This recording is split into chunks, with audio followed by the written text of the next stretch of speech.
Hello everyone. आज हम organic chemistry से रिलेटेड कुछ क्वेश्चंस करेंगे। फर्स्ट क्वेश्चन है hydrocarbons are organic compounds with element dash. अब यहाँ पे क्या लिखा है? हाइड्रोकार्बन। हाइड्रो का मतलब हाइड्रोजन, कार्बन का मतलब कार्बन ही है ना, यानी कि हाइड्रोकार्बन किससे मिलके बना होगा? हाइड्रोजन और कार्बन से मिलके बना होगा, यानी कि फर्स्ट ऑप्शन यहाँ पे बिल्कुल ठीक है। सेकेंड क्वेश्चन करते हैं। सेकेंड क्वेश्चन है अपने पास, which of the following bond is made up of large number of organic compounds. तो ऐसा कौन सा बॉन्ड है जिसमें बहुत सारे ऑर्गेनिक कंपाउंड्स होंगे? तो जब भी हम ऑर्गेनिक कंपाउंड्स के बारे में बात करते हैं ना, तो हम बात कर रहे होते हैं कार्बन के कंपाउंड्स के बारे में। और ये जो अपना कार्बन होता है वो एक नॉन मेटल होता है, और कार्बन कार्बन जो होता है, अगर कार्बन कार्बन के साथ बॉन्ड करे या फिर किसी दूसरे सब्सटेंस, किसी दूसरे नॉन मेटल के साथ बॉन्ड करता है, तो उनके बीच में कोवलेंट बॉन्डिंग प्रेजेंट होती है। कोवलेंट बॉन्डिंग का मतलब होता है शेयरिंग ऑफ इलेक्ट्रॉन्स। ठीक है, तो यहाँ पे क्या आ जाएगा? कोवलेंट बॉन्डिंग आ जाएगी। नेक्स्ट क्वेश्चन करते हैं।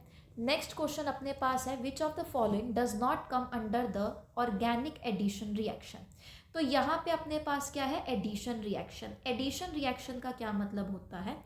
जैसे मान लो अपने पास यहाँ पे कोई भी एल्कीन पड़ा हुआ है, मान लो मैंने यहाँ पे हाइड्रोजन को ऐड कर दिया, तो यहाँ से जो डबल बॉन्ड होगा वो टूट जाएगा, और ये जो हाइड्रोजन है वो यहाँ पर लग जाएगा। तो यहाँ पे कुछ भी लगा हो सकता था, यहाँ पे हाइड्रोजन, यहाँ पे हाइड्रोजन, तो यहाँ पे बस कोई चीज़ ऐड हो रही है, इसलिए हम इस रिएक्शन को एडिशन रिएक्शन बोल देते हैं। तो यहाँ पे फर्स्ट है हेलोजिनेशन। हेलोजिनेशन का मतलब होता है हेलोजन्स को ऐड करना। अब ये हेलोजन्स होते क्या हैं? हेलोजन्स का मतलब होता है ग्रुप 17 ग्रुप के जो एलिमेंट्स होते हैं उनको हम हेलोजन्स बोल देते हैं, जैसे कि फ्लोरीन, क्लोरीन, ब्रोमीन, आयोडीन। तो अगर हम इनको ऐड करवाएंगे तो क्या होगा? हेलोजिनेशन। एक है अपने पास हाइड्रोहेलोजिनेशन।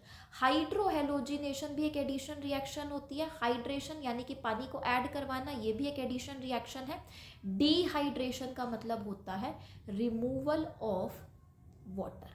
ठीक है, तो यहाँ पे एडिशन नहीं हो रही, यहाँ पे रिमूवल हो रही, यानी कि अपना आंसर क्या आ जाएगा? डिहाइड्रेशन आ जाएगा। नेक्स्ट क्वेश्चन करते हैं। नेक्स्ट क्वेश्चन अपने पास है, which of the following is neither N acid nor base. ना ही एसिड है ना ही बेस है। तो यहाँ पे अगर हम KCl को देखें, फर्स्ट ऑप्शन को ही देखें, तो KCl क्या होता है अपने पास? सॉल्ट होता है, और सॉल्ट ना ही एसिडिक होता है ना ही बेसिक होता है, यानी कि ये अपना आंसर हो गया। ठीक है, अगर मैं यहाँ पे देखूँ CH3OH को, तो ये क्या होता है? बेस। CH3COH को देखो तो ये क्या है? एसिड है। HCl क्या है? एक एसिड है, लेकिन KCl अपने पास सॉल्ट होता है। नेक्स्ट क्वेश्चन की तरफ बढ़ते हैं। Which of the following compound is use to depress the central nervous system. Central nervous system के अंदर अपने पास क्या आता है? Brain and spinal cord. ठीक है, तो ऐसी कौन सी चीज़ है जो कि हमारे सेंट्रल नर्वस सिस्टम को डिप्रेस कर देती है? आइडोफॉर्म, DDT, फ्रीऑन या क्लोरोफॉर्म। तो इसका आंसर क्या बनेगा? क्लोरोफॉर्म। अब तुमने मूवीज़ में देखा होगा कि लोग क्या करते हैं? क्लोरोफॉर्म उस पे रखते हैं, हैंडकरचीफ पे रखते हैं, और उसके बाद सुखा देते हैं, और उसके बाद जो पर्सन होता है वो बेहोश हो जाता है ना। तो यहाँ पे आंसर क्या आएगा? क्लोरोफॉर्म। क्लोरोफॉर्म क्या करता है? सेंट्रल नर्वस सिस्टम को डिप्रेस करने का काम करता है। नेक्स्ट क्वेश्चन करते हैं, which of the following compound has a triple bond. अब देखो हमने यहाँ पे क्या बोला? Triple bond. ट्रिपल बॉन्ड का क्या मतलब होता है कि हम किसके बारे में बात कर रहे हैं? एल्काइन के बारे में बात कर रहे हैं। एल्काइन का अगर हम जनरल इलेक्ट्रॉनिक कॉन्फ़िगरेशन देखें, जनरल फॉर्मूला देखें इसका, तो वो क्या होता है? CnH2n-2। ठीक है, तो अब यहाँ पे हम सबको देखेंगे कि किस में ये फॉर्मूला बनेगा। तो अगर यहाँ पे आप बी ऑप्शन को देखो तो ये क्या है? C3H4। तो अगर मैं यहाँ पे देखूँ C3H2n-2, यहाँ पे क्या हो जाएगा? 6 - 2 यानी कि 4। ये अपने पास बन रहा है, यानी कि ये होगा अपना ट्रिपल बॉन्ड। इसको बना के भी देख लेते हैं। C3 यहाँ पे हमने मान लो बना दिया ट्रिपल बॉन्ड, इसके पास लगेंगे 3 हाइड्रोजन, क्योंकि टेट्रावेलेंट होता है, हमने इसकी वैलेंसी पूरी करनी होती है, तो यहाँ पे बनेंगे 3 हाइड्रोजन, और यहाँ पे आ जाएगा अपने पास 1 हाइड्रोजन। इसकी तो वैलेंसी ऑलरेडी कंप्लीटेड है। यहाँ पे 1 बॉन्ड, 2, 3 और 4 बॉन्ड। तो यहाँ पे ये जो C3H4 है वो अपना ट्रिपल बॉन्ड शो कर रहा होता है। ठीक है, नेक्स्ट उसके बाद आते हैं the chemical formula of urea is. तो देखो अपनी बॉडी के अंदर ये जो यूरिया होता है ना, वो किसकी तरह काम कर रहा होता है, नाइट्रोजिनस वेस्ट की तरह काम कर रहा होता है। अब अपनी बॉडी के अंदर ये कैसे बनता है, अपनी बॉडी के अंदर बहुत सारी केमिकल रिएक्शंस हो रही होती हैं, तो केमिकल रिएक्शंस के दौरान पे क्या निकल रहा होता है, अमोनिया निकलता है। ठीक है, क्या निकलता है, अमोनिया निकलता है एज अ वेस्ट। अब इसके साथ क्या जुड़ जाता है, कार्बन डाइऑक्साइड जुड़ जाता है बॉडी के अंदर, और वो क्या बना देता है, यूरिया बना देता है। अब यहाँ पे अगर तुम देखो तो ये जो यूरिया है उसका फॉर्मूला होता है NH2CONH2, यानी कि बनेगा अपना फोर्थ ऑप्शन। नेक्स्ट क्वेश्चन की तरफ चलते हैं। नेक्स्ट क्वेश्चन है dash is a saturated hydrocarbon. अब देखो यहाँ पे अगर हम देखें अपने जो हाइड्रोकार्बन्स होते हैं ना, हाइड्रोकार्बन का क्या मतलब हुआ, वो कंपाउंड जिसमें हाइड्रोजन भी है जिसमें कार्बन भी है। तो हाइड्रोकार्बन जो होते हैं वो दो तरीके के होते हैं, एक तो अपने पास आते हैं सैचुरेटेड हाइड्रोकार्बन्स और एक अपने पास आते हैं अनसैचुरेटेड हाइड्रोकार्बन्स। तो सैचुरेटेड हाइड्रोकार्बन्स के अंदर क्या आएंगे, कार्बन और कार्बन के बीच में सिंगल बॉन्डिंग वाले, यानी कि हम यहाँ पे बात करते हैं एल्केन्स के बारे में। अनसैचुरेटेड के अंदर हम डबल बॉन्ड और ट्रिपल बॉन्ड के बारे में बात करते हैं, यानी कि एल्कीन एंड एल्काइन के बारे में बात करते हैं। अब यहाँ पे क्वेश्चन पे हमसे पूछा हुआ है सैचुरेटेड हाइड्रोकार्बन, यानी कि जिसमें सिर्फ सिंगल बॉन्डिंग प्रेजेंट होगी। तो इन सब में से ये जो अपना इथेन है, एन है ना, तो यानी कि यहाँ पे क्या होगा, सिंगल बॉन्डिंग प्रेजेंट होगी, यानी कि एक सैचुरेटेड हाइड्रोकार्बन है। नेक्स्ट क्वेश्चन करते हैं। नेक्स्ट क्वेश्चन है अपने पास what is the hybridization of CH3 CH2 CH2 CN। तो अब यहाँ पे ध्यान से देखो, यहाँ पे CH3 CH2 CH2 and CN। ठीक है, तो अब देखो हाइब्रिडाइजेशन, कार्बन जो है यहाँ पे कितने बॉन्ड बना रहा है, 4 बॉन्ड बना रहा है। अगर ये 4 बॉन्ड बना रहा है तो इसकी हाइब्रिडाइजेशन क्या होगी, sp3। यहाँ पे भी इसकी हाइब्रिडाइजेशन sp3, यहाँ पे भी इसकी हाइब्रिडाइजेशन sp3। यहाँ पे कितने एटम्स के साथ जुड़ा हुआ है, 2 एटम्स के साथ जुड़ा हुआ है, यानी कि इसकी हाइब्रिडाइजेशन क्या हो जाएगी, sp। एक S और एक P कितने हो गए, 2। तो यहाँ पे 2 एटम्स के साथ ही जुड़ा हुआ है। तो अगर आप यहाँ पे देखोगे, एक तो sp3 हाइब्रिडाइज्ड फॉर्म में है और एक sp हाइब्रिडाइज्ड फॉर्म में है। तो यहाँ पे आंसर आपका बनेगा ये फर्स्ट वाला, sp एंड sp3।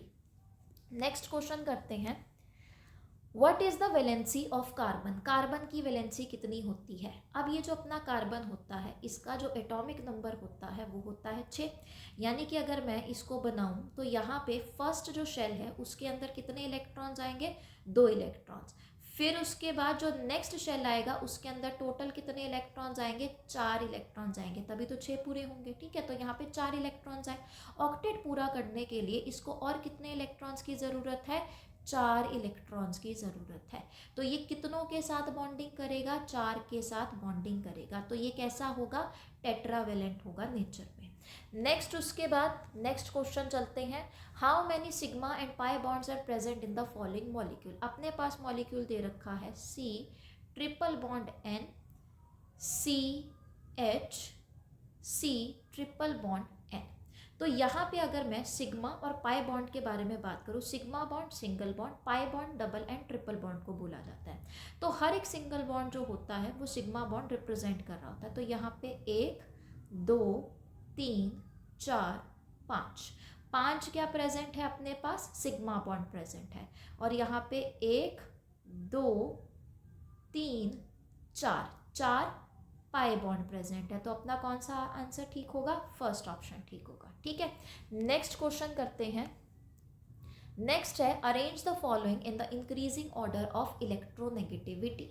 अब इलेक्ट्रोनेगेटिविटी का क्या मतलब होता है, इलेक्ट्रोनेगेटिविटी का मतलब होता है कैपेसिटी किसी भी एलिमेंट की कि वो अपनी तरफ इलेक्ट्रॉन्स को अट्रैक्ट कर सके। ठीक है, अब यहाँ पे देखो हम क्या बात करते हैं, हाइब्रिडाइजेशन और इलेक्ट्रोनेगेटिविटी, इनके बीच का क्या रिलेशनशिप होता है, जितना ज़्यादा S कैरेक्टर होगा उतना ही ज़्यादा इलेक्ट्रोनेगेटिविटी हमें उसमें देखने को मिलेगी। ठीक है, तो अगर हम यहाँ पे देखें अपने पास क्या क्या होता है, sp sp2 एंड sp3। 3। यहाँ पे देखेंगे तो 50% एस करेक्टर आ रहा है, यहाँ पे उससे कम आएगा, यहाँ पे 25% आ जाएगा एस करेक्टर। तो एस करेक्टर सबसे ज़्यादा कहाँ पे है, एस पी में है, तो यानी कि सबसे ज़्यादा इलेक्ट्रोनेगेटिविटी एस पी में शो होगी, देन sp2 देन sp3। और यहाँ पे हमें ये देखने को मिलेगा सबसे ज़्यादा sp, फिर sp2 और सबसे कम sp3, यानी कि बी ऑप्शन अपना बिल्कुल ठीक होगा। नेक्स्ट उसके बाद अपने पास क्वेश्चन है sigma bonds are stronger than pi bonds. तो ये बिल्कुल सही है। देखो, जब भी हम सिग्मा बॉन्ड के बारे में बात करते हैं, ये मान लो अपनी है इंटर न्यूक्लियर एक्सिस, तो यहाँ पर जो अपने इलेक्ट्रॉन्स बनते हैं वो कुछ इस तरीके से बनते हैं। मतलब अगर हम ओवरलैपिंग यहाँ पे दिखाए तो यहाँ पर ओवरलैपिंग हो रही होगी, यहाँ पे इलेक्ट्रॉन क्लाउड बनेगा, ठीक है। अगर मैं यहाँ पे बात करूँ, ये तो हमने किसके बारे में बात की थी, सिग्मा बॉन्ड के बारे में। अगर मैं पाई बॉन्ड के बारे में बात करूं तो यहाँ पे जो ओवरलैपिंग होती है ना, वो साइड वाइज ओवरलैपिंग होती है। यहाँ पे हेड ऑन ओवरलैपिंग थी, यहाँ पे साइड वाइज ओवरलैपिंग होती है। और जो इलेक्ट्रॉन क्लाउड बनता है वो इंटर न्यूक्लियर एसिस के ऊपर और नीचे की तरफ बनता है। तो अगर मैं यहाँ पे देखूँ तो ये वाला जो बॉन्ड होगा, हेड ऑन ओवरलैपिंग जो होगी, वो ज़्यादा स्ट्रॉन्गर होती है देन साइड वाइज ओवरलैपिंग के। तो यानी कि जो सिग्मा बॉन्ड्स होंगे अपने, वो पाई बॉन्ड से ज़्यादा स्ट्रॉन्गर होंगे। नेक्स्ट क्वेश्चन करते हैं। नेक्स्ट क्वेश्चन है अपने पास, which poisonous gas is produced from the incomplete combustion of hydrocarbon. अगर मान लो हाइड्रोकार्बन की इनकम्प्लीट कंबशन होगी तो वहाँ पे कौन सी गैस बनती है, तो याद रखना वहाँ पे जो पॉइजनस गैस बनती है वो बनती है कार्बन मोनोऑक्साइड, यानी कि अपनी CO, ठीक है। नेक्स्ट उसके बाद है organic compounds are broadly classified as. जो अपने ऑर्गेनिक कंपाउंड्स होते हैं उनको हम दो चीज़ों में बांट सकते हैं। एक तो हम बांटते हैं साइक्लिक कंपाउंड्स के अंदर, और एक बांटते हैं एलिफेटिक कंपाउंड। एलिफेटिक कंपाउंड का क्या मतलब होता है, एलिफेटिक कंपाउंड का मतलब होता है जो अपनी नॉर्मल चेन बनती है या ओपन चेन बनती है, उसको हम एलिफेटिक बोल देते हैं। तो cyclic compounds and aliphatic compounds में, ठीक है। नेक्स्ट क्वेश्चन करते हैं। नेक्स्ट क्वेश्चन है अपने पास, aliphatic compound is the other name for. Aliphatic compounds को हम और क्या बोलते हैं, तो एलिफेटिक कंपाउंड्स को हम एसाइक्लिक कंपाउंड्स भी बोल देते हैं। साइक्लिक, एसाइक्लिक, यानी कि जिसमें कोई भी रिंग नहीं बनेगी उसको हम एसाइक्लिक बोल देंगे। और एलिफेटिक अपने वही वाले होते हैं, इसको ओपन भी बोल सकते हैं, एलिफेटिक कंपाउंड भी बोल सकते हैं, एसाइक्लिक कंपाउंड भी बोल सकते हैं। नेक्स्ट क्वेश्चन करते हैं, the IUPAC name of this.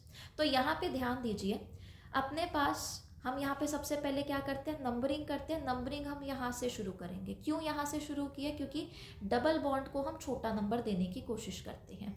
तो ये 1, ये 2, ये हो गया 3, 4, 5 एंड 6।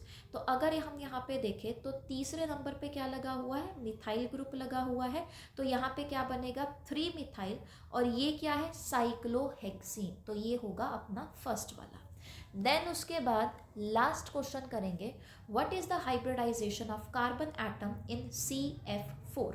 तो अपने पास क्या है, CF4 है। यहाँ पे हमने किसकी हाइब्रिडाइजेशन बतानी है, कार्बन की हाइब्रिडाइजेशन बतानी है। अब यहाँ पे जो कार्बन है वो कितने एटम के साथ जुड़ा हुआ है, 4 एटम के साथ जुड़ा हुआ है, यानी कि इसकी हाइब्रिडाइजेशन क्या हो जाएगी, sp3। तो अपना यहाँ पे आंसर बनेगा डी वाला। आई होप आप सबको ये सारे के सारे क्वेश्चन समझ में आए होंगे। Thank you so much.